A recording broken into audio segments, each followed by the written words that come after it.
And just like that, another year is gone.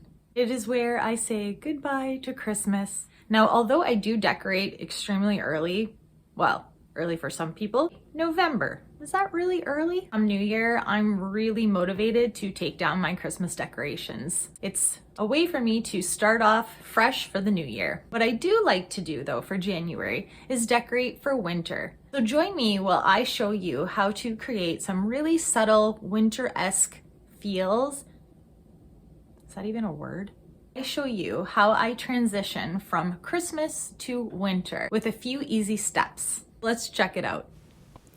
So like I said, it's that time of year where I take down my Christmas decorations and put them away until next year. So sad, but hey, it needs to happen. So what I like to do is just take down parts of the decorations that I have put up specifically for Christmas, and I now just start to put back the decorations that I like to see all year round. The only difference is I start incorporating things that really do look like winter. And sometimes that is my old Christmas decorations, but I'm really just able to kind of pick through. You'll see that I still really love to decorate with turquoise. So I'm going to start incorporating that instead of that traditional red or green that you might see for Christmas. And then at this point, I really just strategically put those items that really are winter and put them right back on into my decorations. Another thing I really love to do when decorating any time of the year is tablescapes. I like to find an excuse to decorate my dining room table, and I've done it for Christmas. I've used garland and very red and those sparkly themed decorations.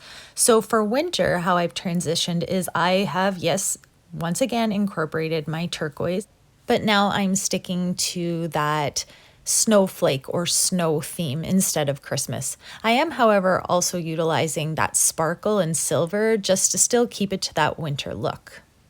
Another way that I continue the winter theme past Christmas in my decorations is to use wreaths. I love taking my mirrors up a notch and placing them on there throughout Christmas, but because I have used really natural looking branches, it looks like I went in my backyard, picked all those branches, made them myself, and put them up. So I love using those past Christmas. But I don't have to just stick to my walls. I also will use them on things like trays and other pictures that I have around the house. I think the key is that these wreaths have absolutely no bows or ribbons or bells or anything that are going to indicate Christmas.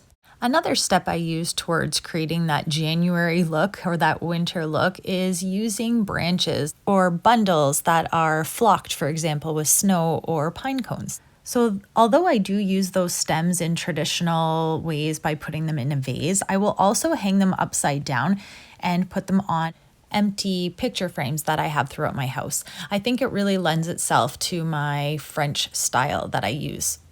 I did want to show you this one wreath that I do have. I have a few of these wreaths that are red, and I did have them specifically for Christmas. And although I don't typically decorate in red throughout the year, I did want to show you I am trying to be frugal and I don't want to go out and purchase decorations just for January, so reuse. If you'd like to see more videos like this, please consider subscribing, as it always helps to grow my channel.